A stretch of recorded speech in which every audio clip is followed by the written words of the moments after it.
To solve equations by completing the square, the coefficient of the squared variable must be 1. So if you start with an equation like 2x squared minus 8x minus 2 equals negative 6, where the coefficient of the squared variable is not 1, in this case it's 2, to get it so that we have just 1x squared, we're going to start by dividing everything by the coefficient of x squared.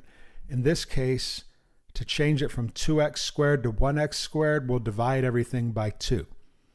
This leaves us with x squared minus 4x minus 1 is equal to negative 3. Now, to use the completing the square process, we only want to have the variables on one side and the constants on the other. To get rid of the minus 1, we would add 1 to both sides. This leaves us with x squared minus 4x plus a blank space equals negative 2 plus a blank space.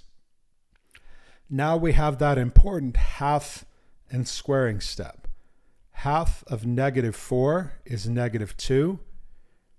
Negative 2, when we square it, we have a positive 4. Since we're adding 4 to the left side to keep the equation balanced, we also add it to the right side. Using our shortcut, since we have a minus 2 in the middle part of that previous step, we know that when we factor it, we would have x minus 2 squared equals, and on the right side, negative 2 plus 4 is 2. Now we can finish using the square root property. When we do that, we always remember to put a plus or minus on the right side. On the left side, the square and square root cancel out, so we have x minus 2. On the right side, we can't simplify the square root of 2, so we leave it as it is. Next, we add 2 to both sides, leaving us with x equals 2 plus or minus the square root of 2. Or if you want to list the answers individually, it would be 2 minus the square root of 2 and 2 plus the square root of 2. If you'd like to try the next problem on your own, pause the video now and resume when you're ready to see the solution. Here, because the coefficient of x squared is 5, we'll start by dividing all of the terms in the equation by 5. Whatever you divide that first term by, you have to divide all the terms by the same thing to keep it a balanced equation.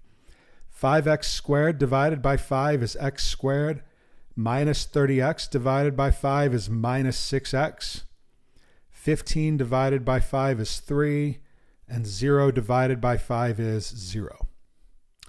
Now we want to get the variables on one side and the numbers on the other. We accomplish that by subtracting 3 from both sides, leaving us with x squared minus 6x plus a blank space equals negative 3 plus a blank space. Now we do the important half and squaring step. Half of negative 6 is negative 3. Negative 3 squared is a positive 9, so we add 9 to both sides. When we factor our left side, we would have x minus 3 squared. On the right side, negative 3 plus 9 is 6. Now we can finish using the square root property.